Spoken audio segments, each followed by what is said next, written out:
Nonetheless, we are live, we are public, and we're back for another week of the live stream, everyone's favorite place to hang out on a Tuesday night or Wednesday morning in Japan, like you are, Jay Carter, chair, Tokyo, hip hop artist extraordinaire, and all the good things in life.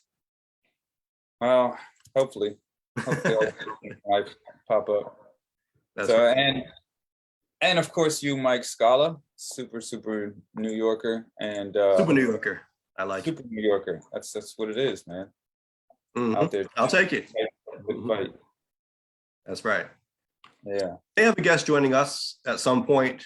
Whether we do or we don't, we've got topics to discuss. Busy week in New York and the world. Of course, crime on the uptick, or some people would even say that there's a wave of crime happening. We're seeing a lot of incidents reported here locally. At least I can tell you that there were a pair of stabbings outside of John Adams High School in Ozone Park, and other incidents. There's something called the Orbeez challenge now, some kind of toy gun or not a real gun, but a gun that was being used, either it's an air gun or a paintball gun, was recovered from a school in Howard Beach because of this Orbeez challenge where they shoot these Orbeez water beads at people for TikTok, I guess. The world's going crazy, Jay, what can I say? Yeah, I mean, there's a lot of stuff that's going on, and you know, I think in a lot of cases we got to try to keep some perspective on it so we don't get lost in it. Right. Like we had the poll last week. Yes. So get some perspective on that. We did have a poll last week. We asked about the daylight savings time bill, where unanimously in the US Senate, they voted to make daylight savings time permanent. In other words, keep the clocks the same and not go back and forth, spring ahead, fall back and forth. We wouldn't be doing that anymore. So we put out a poll asking our audience, did we think that daylight savings time should be made permanent? And overwhelmingly, people said yes. In fact, on my poll, 86% yes, 14% no. Yeah, on the numbers that I had, I think it was even higher. I think there was only one no. Really? Yeah, there was only one no. And I also got a couple of messages of people saying, I don't care. Right. I do see people saying that. They say, with everything going on in the world, why is this what we're talking about? Or why is this what is happening in the Senate? Why are our officials focused on this? And I understand where they're coming from, but I do think that we should be able to walk and chew gum at the same time, especially people who are hired to do the job of being an elected official, being a legislator. They've got to tackle a lot of things at once. They can't only be focused on one thing all the time. It's the state of the people. Yeah, and people have been calling for an end to it for a long time. We're not that society anymore where it was primarily created for. Where it's largely agrarian and that type of thing. Plus, it has an effect on people's health. People take some time to transition. When it happens, it has some effects on people's bodies. It can throw off sleep cycles. There's an uptick of there's that word again, uptick of health effects during that time while people are adjusting. Right.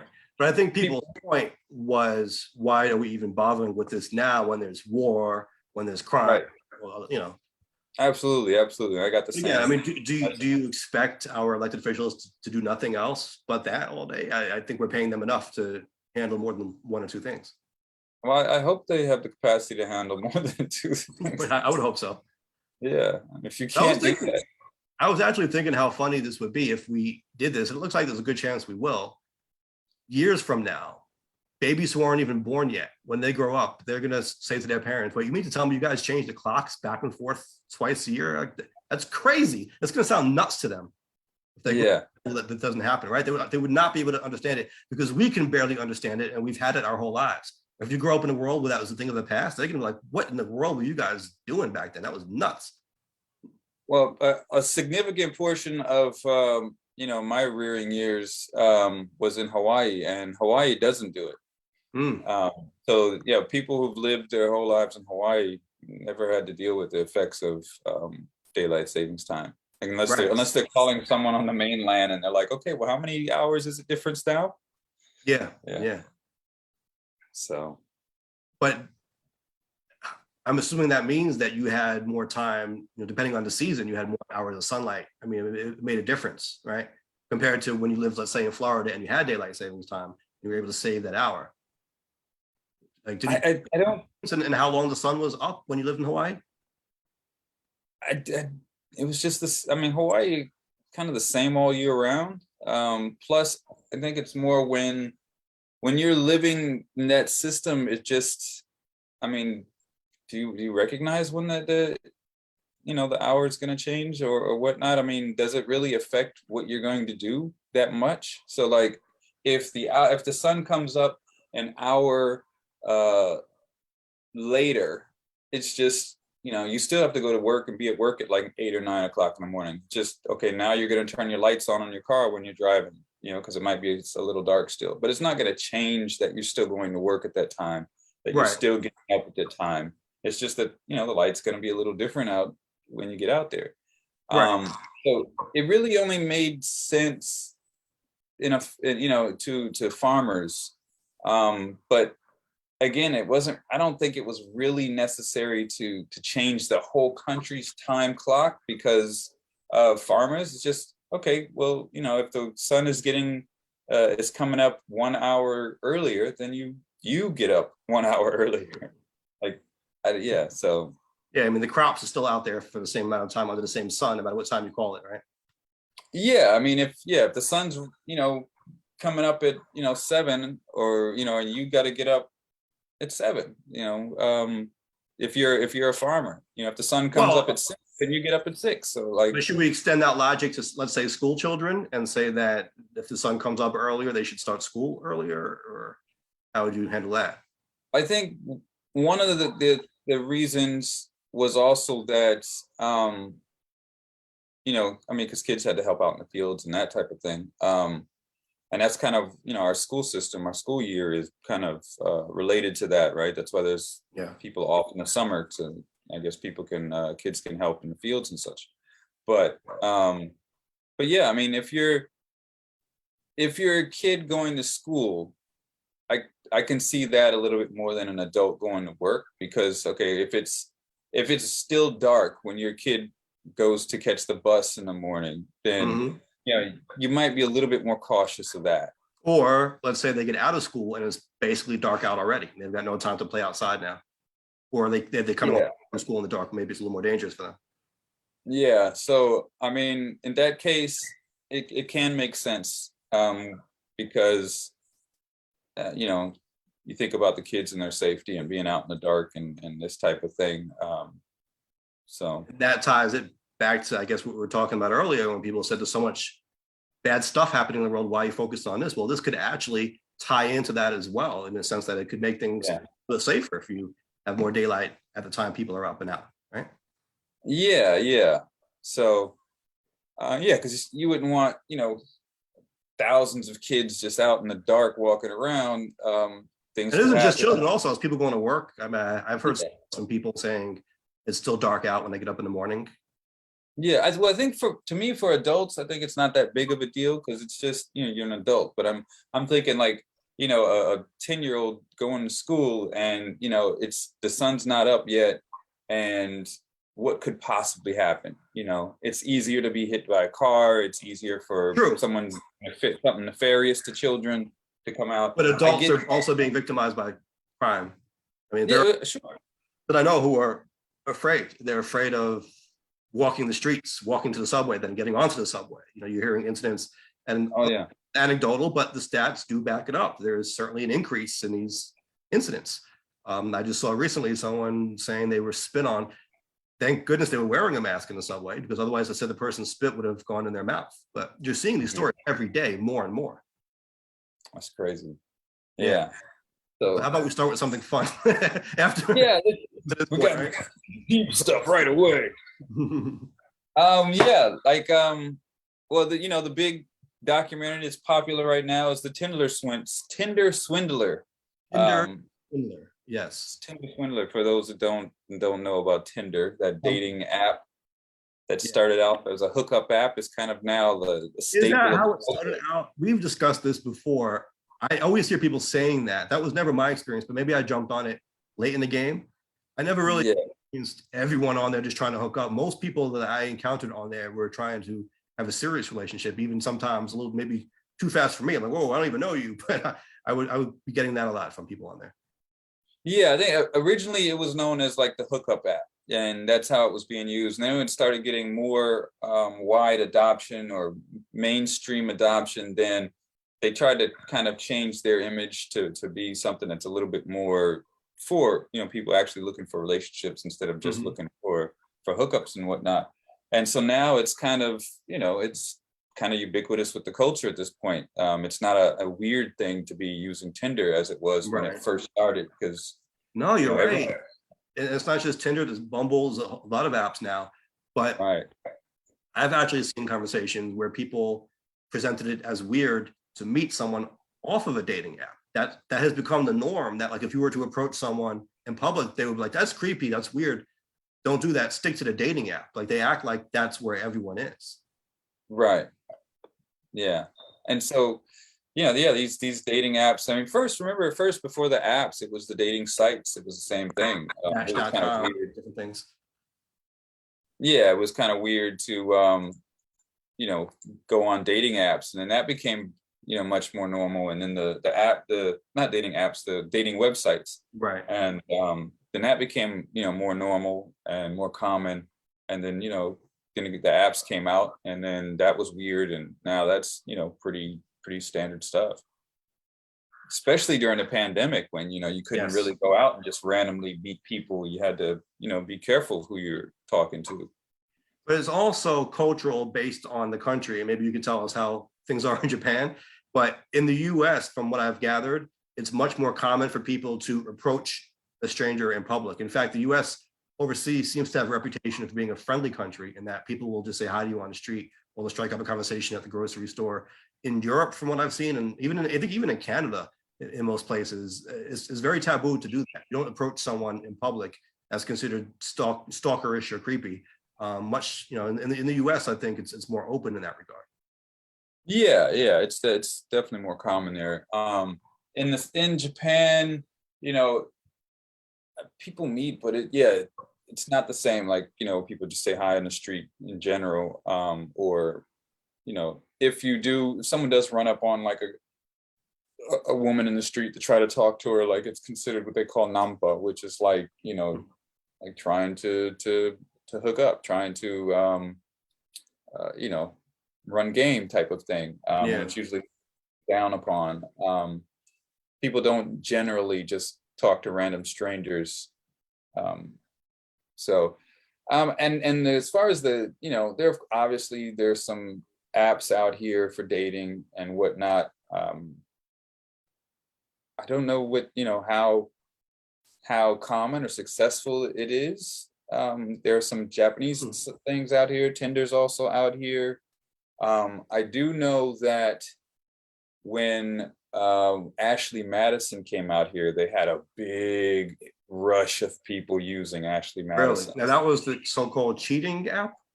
Yeah, everyone on there is basically married or in a relationship, and they're looking for something on the side, a secret thing on I the saw side. something on that on one of these shows. I forget what show it was. It might have been a CNN show, or it was like a documentary or docuseries. Yeah. Yeah, So yeah, that when that first came to Japan, that they that was got a big. mass Wow. they got a massive.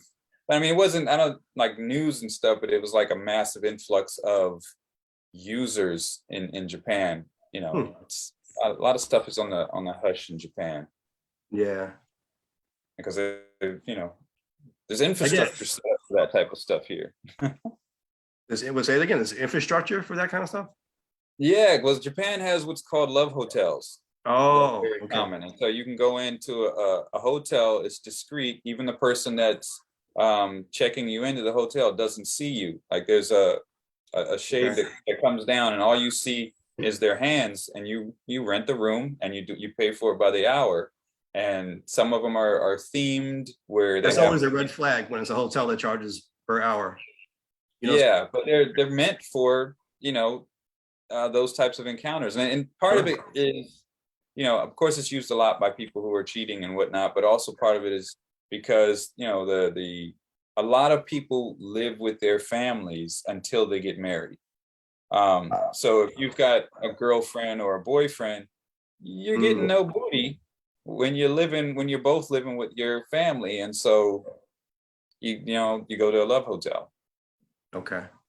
So yeah. So this Tinder swindler. Tinder swindler. I did watch Listen. it. Tinder swindler. Listen, I wasn't too impressed. I don't know. I got bored pretty quickly. I got hella bored like right away. Like, and not to belittle their stories, but I think it was more the way it was told, the way that it was directed. It's just I think so. I think so.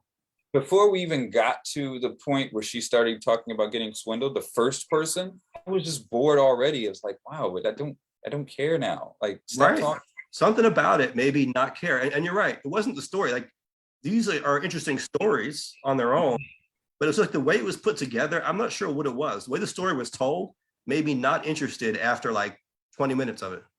Oh, you I made longer than you. Yeah, you had longer interest than me. I did fall asleep at one point. Yeah. But yeah, it just and then when it did come out, what happened, like at that point, I was just like, look, I know I'm supposed to feel empathy and sympathy for these ladies, but like she clearly, like the first one, she clearly was looking for the come up. She saw the private jet, and she saw the clothes and the big hotel, the fancy hotel and all that, and she was looking for that pretty woman fantasy, like like this lifestyle is just gonna fall into your lap, and that's gonna be your new reality. Like, it doesn't happen like that, and she clearly went for, like, even her friend was like, this is a little sketchy, when she meets the guy the first time and he's like, hey, I'm flying to this other country, why don't you come with me? And she goes home and packs her bags immediately. Like, she just met the dude, and then she sleeps with him right then after they fly to the other country. So it's like, she was very naive. But these victims, I mean, I don't really want to engage in blaming the victim here, because they were a victim.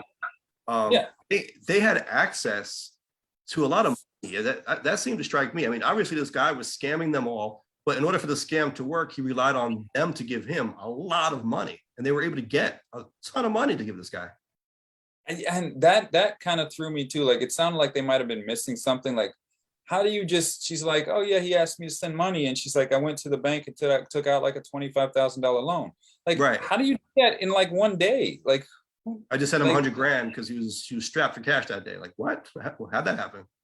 Yeah, and she's like, oh, I've got creditors now for like 250,000. Like, who gives you 250,000 like right away like that? Like, there was something missing in the story, or I mean, I think the way that they were telling the story, they were basically saying that he did such a good job, or convincing job, at making them believe that he had all this money on his own, that he would be able to pay that back. Like, 100 grand is nothing to him. I'll have that by Thursday, Yeah, and to me, I think they didn't, as far as I was concerned, like, it seemed to focus on just these three ladies. Like, I'm assuming there had to be more. And if you're making a whole documentary called The Tinder Swindler, like, let's find out how many women did you go through? Right. So apparently he's now being sued by, because the name that he had was that diamond company, and he's not related to any of those people. Sure. And so now they're suing him for the use of the name, for trying to impersonate them. We have a guest with us, Iqbal Ali of Cop CP, Cityline, Ozone Park, Civilian Patrol. What's going on? Hey, how's it going, Mike? Good. Sorry, this is Jay Carter. Driving. Not a problem. Yeah. Background. It's good to see you. You're driving safely. Yeah, Yeah. Are you on patrol? No, for sure. No, I just so the 7-5 started because there has been like 2 incidents in the last month. Yeah. So I had a meeting with the sergeant earlier today. So right now they just came by, because usually when the sun goes down, sunset, there's usually a big crowd of prayer. Big gathering at the prayer place. So they're just making rounds, and I told them what's going on, and I told them I was away, and So they're actually gonna just, you know, put an extra eye out in the community in this Okay. in the border of Queens and I mean the border of Brooklyn and Queens. Right. That's, as So we know, they that's a just very tricky area because you've got 3 precincts, right? You've got the 75 in Brooklyn, then you also have the 102 on the Queens side. So to try to coordinate in that area can be challenging. It's very, very difficult and challenging, not only because it's like a triangle Yes. where literally, you know, you cross over one street, you go to another precinct, and then you cross over the other street, you're in 7-5. So if a crime happens in 102, they could literally, let's say if on 101 Avenue, a crime happens and the perp goes to Liberty Avenue, then it becomes 106 problem. And then if they Exactly. cross the 75th Street to Drew Street, then it becomes a 7-5 problem. So this, you know, this has been going on for last, you know, I could recall 30 years. Yeah. But you know, ever since Cop CP came out, we have built a very good relation with the, you know, 3 precincts, where, you know, they're cooperating with us as well as the community. So, yeah. So why don't you speak about that a little bit? Talk about the history of Cop CP. I know you had the Muslim patrol before and it kind of evolved into Cop CP. So how'd that all come about and why did you get involved with civilian patrols to begin with? So like I said, and I've been in this community for over 35 years, Mike. I have seen every single thing that took place, incidents, robberies, murder, name it, you know, and you know, our community, it's an underserved immigrant community that's, you know, uneducated. You can say a lot of immigrants that come here who don't understand, you know, the laws and the rights and, you know, back home, like, you know, when they hear police, it's like, you know, you got to run. So over here, when they get here, they think it's the same concept, but they don't understand that the police here are actually there to help them, you know, and they don't know how to communicate, X, Y, and Z. So little history of MCP, Muslim Community Patrol. They were already out in Brooklyn. They have the Jewish Community Patrol, the Asian Community Patrol, and someone started Muslim Community Patrol, and that kind of like took interest in me. Like, why not have that in our community where we can be an extra eyes and ears, but not do what NYPD does? And that's basically what these other organizations do.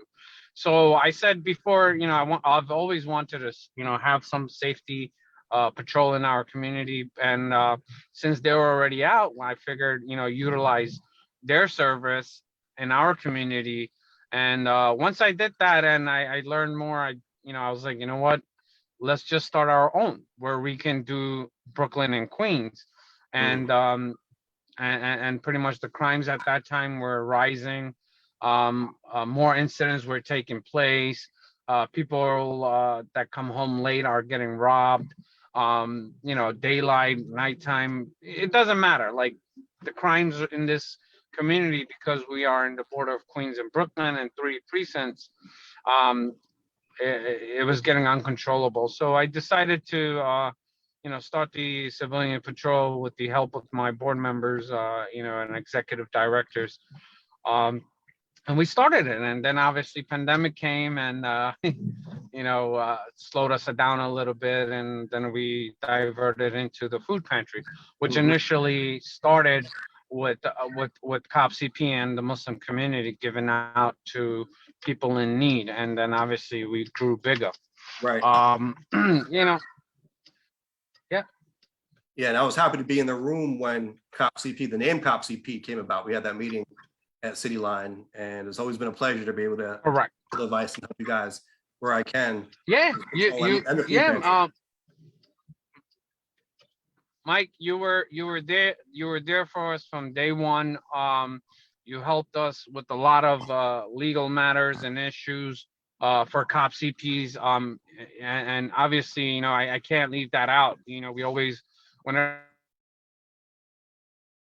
support legal documentation, you were there for us from day one. I can't forget that. You know, you helped us out a lot, and you're still around. It's a service that you guys provide for the community, so I'm happy to assist with my expertise. to enable you to do what you do, because what you do is so important, especially right now when we're seeing the rise in crime around the city. Everyone is concerned about that.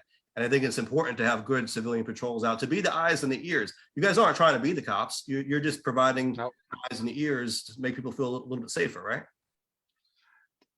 On top of that, Mike, I just want to add, because of the communication barrier that has always the issue in this community, because majority of the people that are in this community, highly are from Bangladesh. And then obviously, you have mixed culture as well, which is everyone gets along. But reports were not being made because one, they were scared. Two, the communication barrier. So what we did was, once we came on and the neighborhood people got to know who we are, what we do, it gave them a little bit more confidence and trust that they could work with the cops and NYPD without having to be scared, or they think that they will get in trouble. So we actually brought up more reports than, if anyone goes into the system and sees the community from here, the reports are going in now more. Before, people wouldn't report it. If they get robbed, that's it. They would run home and they wouldn't call the cops. They wouldn't file the report because they think that the perp will come back to find out where they live or come and hurt them. They were always, that kind of scared. But now people are more educated about the laws and the rights, where they are coming out more often. Like, I'll give you an example. On Sunday, broad daylight, between the border of Brooklyn and Queens on Drew Street behind Chase Bank, the guy was walking to his car, I believe, or he just came out of his car, one of those situations. The perps pulled up in a car, blocked the main entrance where they can easily escape, came out, held a gun to him, and just took his money, and then just sped off. And this is Sunday, 1 p.m. And the guy was in shock. So obviously, he reached out to the community. The community reached out to me personally. And I went in and I told them, you did the police report. Once you do that, you can pick it up in 24 hours. And obviously, detective will reach out to you. So the guy literally went in. He would have never went in. He would have never taken that kind of thing if he didn't come to us for help. So this is a great example of how we are how we are influencing. And that does a few different things, right? Number one, if you have more reports, that justifies more resources that we need, where we're asking for more visibility, more lighting, more patrol, whatever it is. You have to have the stats to back that up, because they're going to go where the numbers are. But number two, if the perpetrators know that the victims will call the police, they might think twice, because I think they were targeted more so because they were confident that they would never call the police and there would never be any ramifications. No, 100%, 100%. Us being around and building the relation, not only in the community, but with the local officials and the NYPDs, really gave the community a boost of encouragements, and a lot of good stuff came out of this. We're happy to be around. We're happy to, serve the community. All these people, like everybody else, they just want to live in peace and, safely. Especially with, like the last incident, I was in here as well. Hold on one second. I'm getting a call. Did I lose? Oh, sorry about that. I was getting a call. I was in here and there was a guy right on Fourville Street. I don't know if it was a hit. I don't know if it was a robbery, attempted robbery, but they just pulled up on him while he was getting out of his car. And they shot him twice, and he just died in front of the house. And he left behind, I think it was a 2-year-old or 3-year-old son, and a wife. Wow. And this is and like I said, crimes are up in New York City.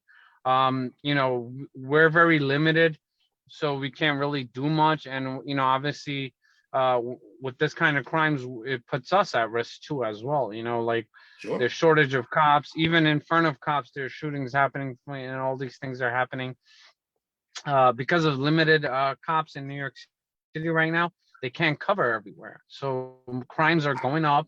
Another thing that I would want to say is the bail reform that made New York City. This is my opinion, and obviously, statistic says it as well.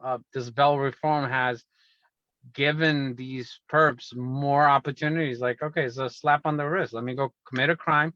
But they're gonna lock me up and release me the next day, no problem. You know. So actually, I don't know if you saw, the comptroller came out with a report. I think it was today, which I haven't had the chance to read the full report yet. But this is the New York City comptroller, and the headline, at least from the report, is that bail reform would have no difference on the rate of crime. But if you read into it a little bit more, what he's saying is that 4% was the number, basically the percentage that people were rearrested while they were awaiting trial. He said that number, 4%, hasn't changed pre-bail reform till now. But I think you got to look into that a little bit deeper, because the question is, why is it 4% now? Could it be that people are not being arrested as much as they were, even if they're committing the crimes? That's a very good point, Mike. To be honest with you, I don't think that number, first of all, probably isn't accurate. Crime has gone up since bail reform way more than what the crimes used to be, you know? Plus, on top of that, there were more police officers, you know? Yeah. And after this bail reform and the pandemic, you know, now we barely have, I think, I mean, I could be wrong. I don't think NYPD has even half of what they used to have. People took early retirement, 3/4, whatever it is, they're saving their lives, because now to join, I mean, here's another thing that is my concerning. To offer $40,000 starting salary for an NYPD to risk his life for the safety of New Yorkers, I think the people who are sitting in higher chairs and taking 150, $200,000 a year salary by, you know, just sitting on a desk, and these officers are risking their lives, you know, putting Yeah, they're on the front themselves at, lines. Right. they're on the front lines. And let's also look at the cost of living in New York City. Now they Okay. want only New York City residents to apply for becoming a cop. I mean, to survive in New York City with $40,000, you need at least $25,000 to $30,000 just to pay rent, bills, and your livelihood. Roommates. What do you say? On that salary? That's a roommate salary. So now you got to have a 2 family combined to live with you just to survive. You know, it's Right. it's outrageous. It's outrageous. They're making things even harder for people. No one is going to join in. No one is going to join NYPD. Well, you know, people. Sorry, I'm calling you dude, but people can work at a restaurant and make $60,000-$70,000. It's true. And, you know, I think these issues are complicated. I don't think bail reform is everything, but I think everything, including bail reform, has to be looked at here. You know, none of this happens in a vacuum. But one of these issues that we should talk about is residency. And you talked about how they want cops to live in New York City, but they have a rule that they're not allowed to serve the precinct that they live in. And that creates issues when it comes to language barriers and cultural barriers. I mean, wouldn't it be good to 100%. Bengali officers on the street in a Bengali community, for example? Mike, I think you're 100% right on that. I disagree with the fact that if you reside in that community and you can't work in the local precinct, I think that's really an outrageous thing, because, you know, you got to look at it this way too. If you're from the community and people know you're in the precinct, you get good things out of it. You know, you can help the community more. You know what's happening in your community, right? People will come to you more. They will help you guys out as well, because they have a relationship with you.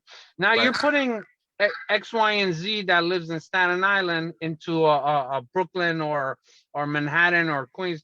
I mean, I'm not saying anything negative, and I don't want anyone to take it as a negative thing. But it is, you know, any couple is going to do their due diligence, is going to do their duties.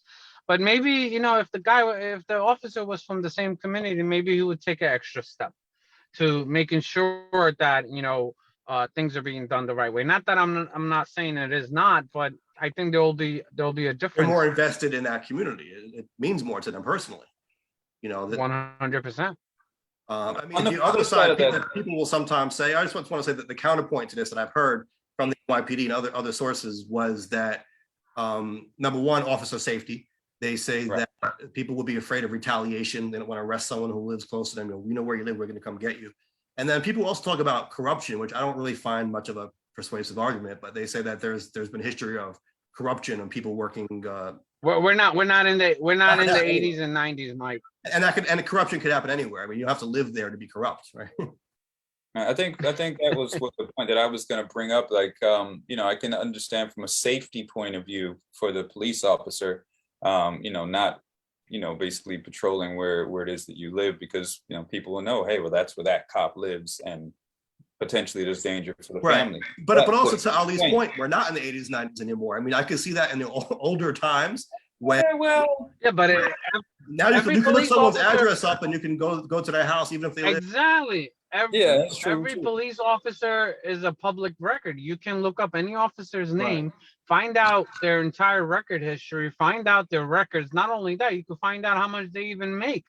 You take their name, you Google it, you Facebook, Instagram, social media, you're gonna find out eventually where. I mean, come on, this is Yeah. not logically making sense. I mean, I can understand it back in the 80s and 90s, but you know, nowadays, you know, things are changing. It's a small world. It's more right? easier We're to all track interconnected. people. Everyone's It's a online. small Right. world. Everyone's digital. and that's Yeah, been yeah. a lot of, that's been a you know, one of the things a lot of people in talking about police reform have talked about police officers from different communities coming in and policing communities they're not familiar with, and having, you know, maybe they come in with certain biases, or they come in with, you know, certain preconceived ideas, and that makes it kind of detrimental to you know, getting work done, or the safety of the residents in general. So yeah. Hey, Mike, I'm not gonna cut you short, but I do have to take dinner inside for my Oh, no son. problem. So, yeah, but I Join like I us. said, I would love to join back, and I think you're doing a phenomenal job as always, Mike. You have the Oh, thank good you. You too. intention, you have the right intention. And like I said, you know, Cop CP is here for everyone and anyone. And I appreciate all the help you have given us, and I hope to see you around more. Yes, I will see you soon. My work schedule is going to be a little bit more clear. So hopefully next month or so, I'll be around a lot more helping with the pantry. Yeah, and hey Jay, nice meeting you, and you know, pleasure speaking with you guys. I wish you both best of luck, and good night. Thank you. Good night. Enjoy your dinner. Much appreciated. Thank you. All right, take care. Bye bye. So that was, we had a little cameo appearance from Iqbal Ali of Cop CP. And, you know, he was talking about the food pantry. It's also very important work in the community. Every Saturday, they still do that outside the Deshi Center in Ozone Park, Rockaway Boulevard. So anyone who needs food, please come by. It's a very impressive operation that they've managed to keep up. Obviously, it started with the pandemic, but we're still doing it. So, you know, shout out to Cop CP and all the great work that they're doing out there. Yeah, and yeah, it's a very big issue. You know, police reform and how to get, you know, Right. communities to feel safe and to trust, like what he was speaking on as far as communities that, you know, he was talking about representing, especially immigrant communities or minority communities, don't Yes. have that trust with police officers. And you know, it sounds like he's able to, you know, kind of bridge that gap to kind of help, you know, rebuild some of those Right. connections. There's also a lot of false information out there, or just misconceptions. Like, I found a lot of people in that community were afraid to call the police and report crimes because they thought that the police would come and question them about their immigration status or question their families. Maybe someone in their family was undocumented. And they were afraid to call really any authority because they thought anyone who came to the house or who came to respond to their call was going to get them or their family in trouble. Right. The NYPD is not allowed to do that. I was very forceful in trying to put that information out to the community. The cops are not allowed to question your immigration status. If you're the victim of a crime, that's not what they do. They're there to take the information about the crime and work on that. They're not there to question whether you have papers or not as an immigrant. It's totally out. Right. Well, that's not what they're supposed to do. I mean, I would imagine it's happened. I don't know about NYC, PD, but it has happened. People have, made these claims. They have those fears. But yeah, they do have shouldn't. the fears, but I think a lot of that is just that fear, but Yeah. information out to the police as well. Not that they had Right. educated, but I wanted to make sure of it. I wanted to make sure I was telling this to the community and to the police, and we were all on the same page. That hey, if they call, you're not asking about their immigration status, and that was Right. the thing that we all had. Right. I mean, because people should be able to feel safe and should feel that they can call the police if they, feel a situation warrants that type of, protection. Right. And without having to worry about that fear of, whatever your status might be or whatnot, that should be a separate issue. So Absolutely. yeah, hopefully, Have those stats in. I mean, you can sit down with the NYPD and say, we want more cops over here, or we want even, like I was saying, better lighting. People are getting mugged coming off the subway. Can we make sure it's lit up better at night? Any of these resources, which equals money, and money obviously Right. infinite resource. If you're going to say we want more of the resources here in this particular area, unfortunately, you have to have the numbers to back that up. Otherwise, they're going to say, I'm sorry, we're doing the best we can, but the stats show much worse over there. And so call the police and actually report the crimes if we want accurate reporting of what's happening. Yeah, exactly. Because if there's no reports coming in, the police are like, oh, well, this must be a relatively safe area. There's no problems here. Right. So, and you got limited time, you got limited budget, you have limited resources, they need that data to know what it is that they're supposed to be focusing on.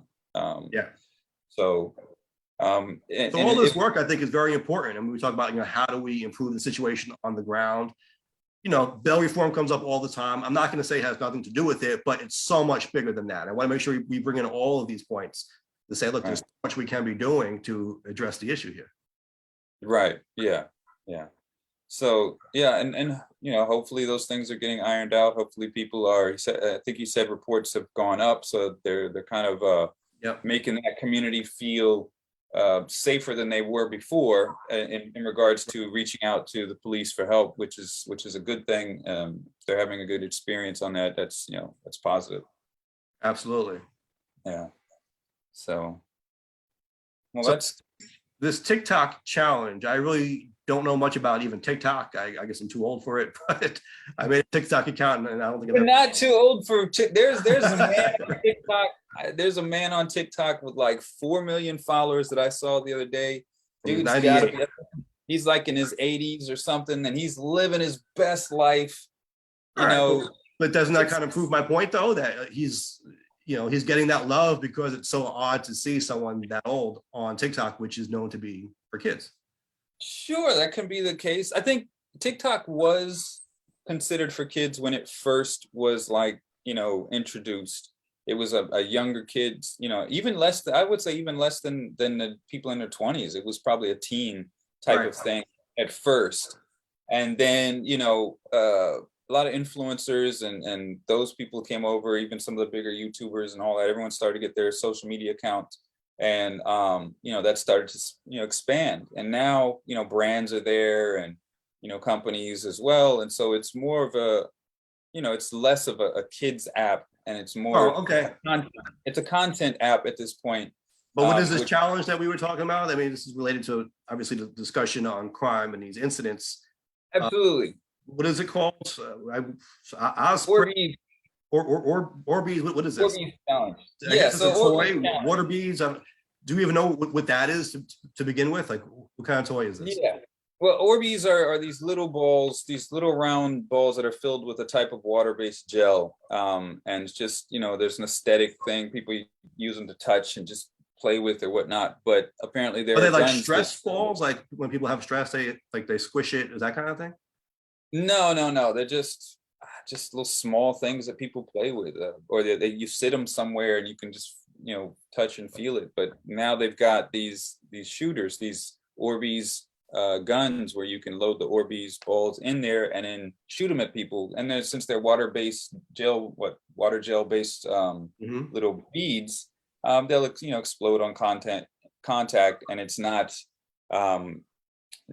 painful as something like a what is it, a paintball or airsoft type of pellet. So so people are taking their own guns, like air guns, and they're shooting these beads at people. This is part of a new challenge, evidently. Yeah, it seems like since it's gotten so popular that there's been a proliferation of the types of guns, and some of these guns can look very real, and some people are trying to like supercharge them so that they can shoot them out faster or stronger, whereas with the Orbeez guns, they're battery powered, and not air powered like a paintball gun or an airsoft gun. So they're trying to, I guess, ramp up the power a little bit, and they're just doing challenges where they're shooting unsuspecting people with these these water pellets. And there have been arrests all over the country. I saw an article earlier. I first heard about this because someone in Howard Beach had brought a gun, and I guess the Orbeez to school with them, perhaps planning to participate in this challenge. But people arrested. Someone shot an Amazon delivery driver while he was driving. So you can say that it doesn't hurt as much, but shooting someone who's driving the car is very dangerous. Right, and I think it's not what it is that these pellets or whatever. It's when someone does something like that, it's just like, what are you doing? Are you an idiot? You don't shoot someone driving a vehicle, no matter if it's a pellet that doesn't hurt or it's a spitball. Like, you don't do that when someone's driving a vehicle. So I think that's and you shouldn't shoot anyone unsuspecting. I mean, you can say, oh, it doesn't hurt that much, but who wants to be shot with anything? I mean, and that's a way to start a fight with someone and get seriously hurt. Yeah, I mean, I think they're probably meant for you to be playing with your friends. So if you shoot, they aren't meant to be shot in the first place, are they? Yes. Yeah. Oh, they are. Well, there are guns that are made for this. Oh, that I didn't know. I thought people were taking like air guns or paintball guns and just putting these beads in there and shooting people. No. There are actually have Orbeez guns. Yeah. Oh, okay. Guns that are made for this. Now I saw also, and I don't know how true this is, but in one of the articles it said that one issue is that the guns sometimes look real. Maybe from a distance they might look real. Right. And so a police officer or someone else could end up shooting you if you have one of those out. Right. So some of them do look very real. Some of them look very much like toys. They're bright neon colors and this and that. But there are some that replicate actual gun models and actually look like gun models. So that can be an issue if you're running out shooting random people in public. Yeah, what are you doing? Even if you're just around and playing with your friends, some just having it out. Yeah, officer could be like, let me go do something here. So my friend once had a toy gun when I was a kid, but back in those days they would sell toy guns that looked like real guns, and people would buy them because they looked real, which is a very stupid thing. I remember my friend's mom painted it with whiteout to make it clear that it wasn't real. But even from a distance, you might not see the whiteout on it, and you might think it's a real gun. I mean, police officers shot people for holding toy guns because they said they thought it was real. Right. And in some places there's the tip has to be painted red, or whether it's that type of gun or paintball gun or airsoft gun. The airsoft guns are the ones that really look like real guns, especially out here. You can't have, the general public doesn't have guns here, but you can get airsoft guns anywhere, and they generally look like real guns, and they can hurt like a mofo. Yeah, I'm sure. So fun game though when done properly. Are these challenges? I mean, you have the Tide Pod challenge. I mean, Yeah, the Tide Pod challenge was just insane. Where people were eating those, those laundry detergent Tides, because it's a little bit like candy. It was like, what are you doing? Why are you eating detergent? There's another one that was the morning after pill challenge, where I heard about that. People were popping open pregnancy tests and eating the little thing or something inside, and the manufacturers had to come out and be like, no, that's a freaking silica tab for whatever the thing is. Like, don't eat that. What is wrong with you people? So some challenges, a lot of challenges are very innocuous. Yeah. They're very, just little fun little, and less challenges and more trends. But Bring like back the ice bucket challenge. That was a wholesome challenge, and it was for a good cause. yeah, that was one until you threw that ice bucket of water on unsuspecting people. Well, don't do that. Don't put the know. unsuspecting people part in there. We can, Yeah, well, remember what was the big one? It was the planking challenge way back. That was Oh, before yes. TikTok. I'm planking on a million. Yeah. Yeah, and people thought that was the end of the world. I mean, listen, I think a lot of these trends and stuff, they can be fun. They can be just very casual, and sometimes people can take some of these other ones too far. Yeah, as long as you're not hurting somebody else. I mean, why can't that be the rule? Have all the you want, just don't hurt other people. Try not to hurt yourself. Right. Yeah. So it's yeah, it's kind of crazy. So hopefully people stop shooting people with stuff. Yeah, it's a start. I think we'll be better off if we can at least get that right. So keep your Orbeez to yourself. Keep your hands on your own Orbeez. that's right. Yeah. Don't touch anybody else's gel balls. So, wow, this is some segue. Andrew Cuomo.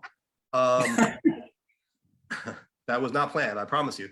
But we did want to get into another poll because we had so much fun with our last poll. So talk about this for a few minutes. Again, that wasn't planned. Let's, right. But there's talk in the news that he is eyeing a run for governor again. And of course, he had to resign from office last year amidst allegations of sexual harassment. There was a report by the Attorney General saying that at least some of those allegations were founded. He resigned from office. Now he's eyeing his seat. There's a poll that came out that shows him in a hypothetical matchup with the current governor, Kathy Hochul, just down by a few points. Really, it's a virtual tie. I think it was 37 to 34%, something like that, in a Democratic primary, I guess. Should he do it? And what do we think? I mean, to me, this is kind of unusual. You don't usually see an elected official resign from their seat and then run for the same exact seat they were just in, not even a year later.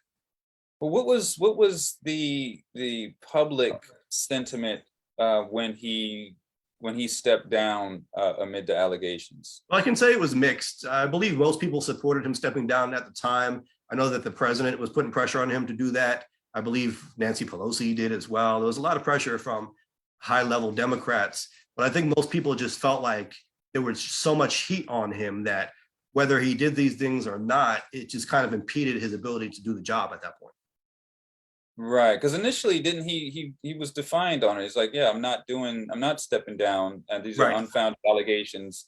And I get that argument that it's the controversy is impeding his ability to do the job, but at the same time, I also see the point, like, if you didn't do these things, then stand up for that, like be defiant about that, and because champion what's the truth, if that's what the truth is.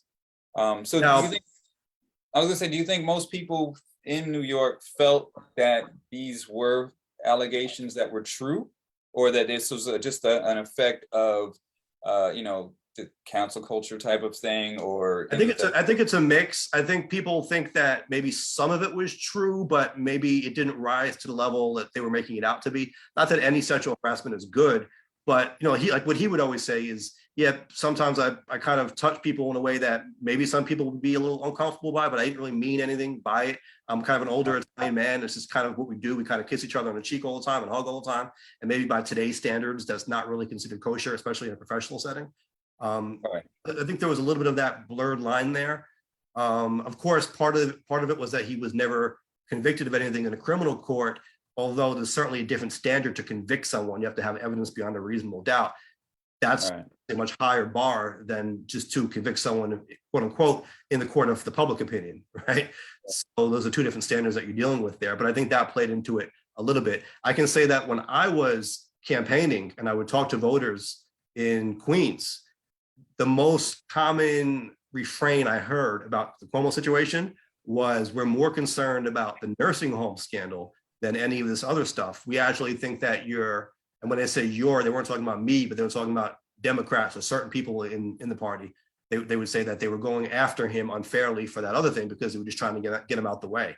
I don't think it looked good that Tish James, who was the Attorney General, still is, basically announced that she was running for governor herself after getting him to resign with her report. Some people thought that looked a little too coincidental or too opportunistic on her part, and maybe made them reconsider the validity of all those claims.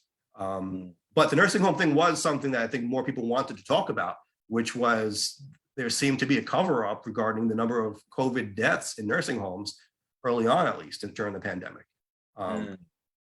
That was something that I think, people were concerned, because now you're talking about life and death. It's a little bit more of a serious issue. Again, not that harassment is not serious, but when people are dying over this, I think people want to talk about that. I want to focus on that part of it a little bit more. But that wasn't why he resigned from office. He resigned over the other thing. Right. I think I think it's probably reasonable to say that if this poll is showing that people are, he's neck and neck with the current governor, then, those allegations were probably not as big of an issue to a lot of people, or they didn't believe them. Because otherwise you would think that if they believed that this was true, that, he wouldn't be that close up, potentially. Right.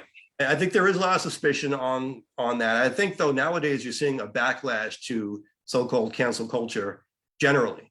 So someone like Cuomo might be the perfect martyr, if you want to call him. I think he's trying to position himself that way, to say, listen, you guys tried to cancel me. And he is saying that. He's making appearances all over the place saying this, that you guys try to cancel me unfairly. It didn't work. People are sick of cancel culture, and I'm going to be the guy to kind of throw it back in your face. And I think people are willing to get on board with that, whether or not they believe some of the stuff is true. They probably don't know. Who knows what happened behind closed doors? But it's what it represents to them. Right. Yeah, and I think that's a big thing right now, that this pushback and this fatigue of cancel culture, that anyone who stands up and says, you know what, I'm not having it anymore, and I'm going to push back against that, they're going to get a lot of support, because I think the general sentiment is that people are tired of hearing about cancel culture and hearing about, every little thing being scrutinized to the nth degree, with no kind of nuanced discussion about it. So right. And now you have an interesting coalition, because Cuomo is very popular amongst Black New Yorkers. He always kind of had that popularity. And a lot of people in the Black community also are very wary when it comes to what might be false allegations, or just people being accused of things in the first place. So there's that element. Then you have the fact that there are maybe more conservative people now who appreciate that he's rallying against this cancel culture thing. They never were on board with that in the first place. So people who might have voted for him in the first place like that he's taken that stand and going against even his own party, right? I mean, the incumbent governor is a Democrat, kind of has that now more mainstream Democratic support, and he's taking a stand against that. That was his own lieutenant governor. He put her on, right? But he might maybe going against her. So he's getting, he's kind of being, I think if you're looking at these numbers and trying to figure out why they're as high as they are for him, I think he's able to build an interesting coalition here, kind of pulling from different demographics. There are people who like his stance on bail reform. The current governor is taking kind of I don't want to say right wing, but she is taking a hardline stance against bail reform. And I think Cuomo has more of a nuanced approach. So I'm not going to say Cuomo is going to be the darling of the progressive wing, but certainly the incumbent is more of an enemy of the progressives at this point. Right. And then I think that's what you said earlier was an important point as far as like the cancel culture and pushing back on it, that you highlighted, that, for a lot of this time, cancel culture is a kind of a far left liberal type of thing. And a lot of the conservative side has pushed back on it from the beginning. For various reasons, not for altruistic reasons completely. But for various reasons. And so that, if he's coming out against that, you got people on the left now that are getting tired of it, and people on the right that have been tired of it. So that can be, like I said, a big coalition building type of point. It's very interesting to look at. I would not have predicted this soon after he just stepped down that he would be neck and neck in the polls without even announcing his candidacy. Now, one thing he's doing to rehab his image or attempt to is spending a lot of money putting ads on TV. If you turn on the TV in the New York area now, you're going to see a commercial that Andrew Cuomo put on air talking about how he says he's not perfect, but he never gave up fighting for New Yorkers and will always fight for New Yorkers. And again, he's not saying he's running for governor at this point, but he's putting these ads on TV. They're probably moving. Come on. Who just randomly puts ads on TV talking about how good they are? Well, let's be clear. He certainly has political aspirations. There's no question. Yeah.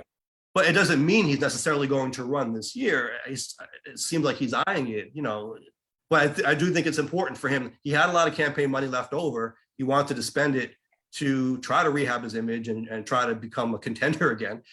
There were efforts to prevent him from doing that. There was a bill that was actually introduced in the legislature that was basically the Stop Cuomo bill. It didn't say that in its language, but it was catered to his situation. And number one, it had more of a broad term in it where it said, if you were convicted, I believe it's if you were convicted of a felony, you couldn't use your campaign account for any purpose. But then it said, basically, this was the part that was ultra catered to Cuomo. It was like, if you resigned from office while there was a pending impeachment inquiry, you're not allowed to use your campaign money at all for any purpose.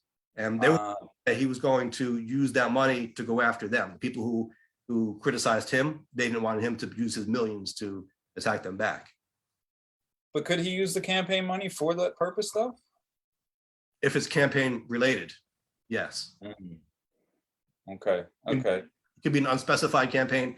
I don't know what I'm running for yet, but it's a political purpose to further my political career and ambition for some elective office. Right. So I think if he's putting commercials out, I think it's, he's obviously going to run for something. Doesn't necessarily mean governor, but well, we're kind of late in the game. I mean, we're in the middle of petitioning already. So if he's doing it, he doesn't have a whole lot of time. That's why I said it might not be this year. I don't know. Right. He's got the money. If he wants to make something happen, I'm sure he can. Right. We'll see. But I have a poll question out there. Let's find out what the audience thinks. Yeah, Bloomberg jumped into the presidential race very late. Kanye even later. That didn't work out so well, though. No, it didn't. The point is taken to get on the ballot. If you have the research, remember, who was it? Elliot Spitzer ran for comptroller in 2013, and he was getting very late in the process. But he had money, and they were paying people a lot of money to get those petition sheets out. So it's possible. Running for you've got to get a lot of signatures throughout the state. People might not realize that. I believe it's half of the congressional districts in the state. You have to have a certain number of signatures from. So you can't just do it all in New York City, or you have to have like a statewide operation. Basically, it's no small undertaking. No, not at all. But when you've got in the bank, anything is possible, right? Absolutely. Someone in the chat, James in the chat said maybe he's going to primary Schumer. Awesome. Yeah. So yeah, you don't know, but if you're putting commercials on TV, like bigging yourself he's got his up, eye on something. But you know what? This is new for him, and people call this into question. While he was governor, he was putting commercials on TV all over the country, saying, "Come to New York. New York is open for business," and everyone saw that as him campaigning for president. Except he was using the state's money at the time to do that by saying he's advertising New York. Right. Do you think what his brother famously was a CNN anchor, and he got fired from CNN over allegations of things. Do you think that would hinder or mess with Cuomo's governor if he decided to run for governor? I think that would be an issue. I don't think that's an issue for Andrew Cuomo. I think he's much more prominent and well known as his own entity than Chris is. I think what Andrew does affects Chris more than what Chris does affects Andrew. True. So let's put this poll question out there for our stories. This is where we can chop it up later. Do you think that Andrew Cuomo should run for governor again? Let us know. Try that one more time, because on my end, you kind of cut out. Okay, take two. Do you think that Andrew Cuomo should run for governor one more time? Let us know your thoughts. Right, absolutely. So, I'm sure we're going to be seeing something from him, though. Yeah, yeah, to be continued, I guess. Yeah. America likes a redemption story as well. That's always something that I've noticed. Maybe we're too forgiving of a people. That's certainly a possibility as well, right? Sometimes we don't even, it's almost like when we get over the initial shock of the thing, then it's like, all right, we've digested that. Now what? And then after some time, again, this isn't very much time at all, but after some time, it seems like people are almost excited to give a second chance out. Well, I think and I wonder, when the news breaks about something, right? Media jumps all over it. There's that initial fervor, and everyone rushes to either be first or to be the number one outlet or to have the most eyes on whatever they're speaking. And sometimes go, blow it out of proportion. So I wonder if that is speaks to that what you're saying, like, the redemption arc of people, when things calm down. Maybe when things calm down, people look at it and be like, you know what, maybe that wasn't what it was being promoted as in the first place. And they're Maybe. looking at it from a little bit more of a balanced perspective. Right. I can Not saying that his allegations or whatever were anything. I'm just saying that, media goes pretty hard at something to get those eyes. And then you sit back afterwards and you could probably think, oh, was it really, that worthy, like that frenzy worthy to that degree? Right. So, It's a tricky situation with Cuomo because, I think you want to be supportive of the Me Too movement and you want to believe women and you don't want to downplay any of these stories. But you do have to try to find that balance, that there's a nuance there to be found. And it's hard sometimes. Like people talk about due process, but we're not in a courtroom. Like how could you have due process on the political stage or in the media, especially like you said, when the media is so quick to just write that headline and they love the sensational story. How can you demand due process and what does that even look like? I think to me, and I've spoken about this with other people, and like you mentioned, like the Me Too and believe women and all that. And I have my own take on that. I think there needs to be more nuance when those types of allegations, not necessarily nuance, but more investigation when those types of allegations come out, not just a jump to automatically believe the allegation. Like you've got to find out if those are real. You've got to find out if it is. You can't just blatantly across the board believe all people on anything. You've got to look. I agree, and this is why it's hard to find this nuance, right? Because I think the story really was that for so long, many women were afraid to come forward, and they still are afraid. But there's been a movement to encourage women and really all victims to come forward. And we were talking about victims in the Bengali community before. This goes across. Victims are hesitant to come forward because they don't think they'll be believed or because they think they'll be attacked or victimized even further by virtue of their coming forward. So we don't want to incentivize people from coming forward, but we don't want to jump to conclusions and allow people to be falsely accused and have their lives and their careers ruined over that. And I think getting back to Cuomo, whether people believe he did some, all, or most of it, I think they're looking at him maybe some people as a poster child of that phenomenon. You know what I mean? I think maybe he's benefiting from that. Right. Yeah. Yeah. It looks like we have a response to the poll in the chat already of like, yes. So looks like he should be running. Well, we'll see. I don't want to poison the poll. So we'll see. I don't want to say how I think it's going to turn out. I want to leave it to the people. We will see. I do believe we will have some interesting responses and we'll be fascinated by whatever numbers we get next week. Yeah, absolutely. I think whatchamacallit should run again. Who's my candidate has always been and will always be the guy from The Rent Is Too Damn High. I knew you were going to say that. The Rent Is Too Damn High. That's my guy. Well, we can't dispute the slogan. So we cannot dispute the slogan. It was very funny and humorous, but I mean it's true. Like the rent is Jimmy McMillan, right? Yes, that's what it was. And his what was it? His karate background. So I mean, I think we need a governor with the karate background. Slash those rents. Looks like we have lost Mike here. Don't know what happened. All of a sudden, I find myself as the host and the only one on the stream. So hopefully we can get Mike back. we are actually coming up on time. I'm gonna give it a minute. Okay, got a message. Mike's computer died, so we were gonna close out the show anyway. I once again appreciate everyone who joined us live and those who are going to watch the replay. And don't forget to participate in the poll. It should be up in a few days. It'll be on Facebook and Instagram stories. And you can also leave it in the chat. The video is going to be up. And let us know what your thoughts are. So appreciate you guys, and follow us and join us next week for the next discussion that we have. Have a good night, morning, wherever you are.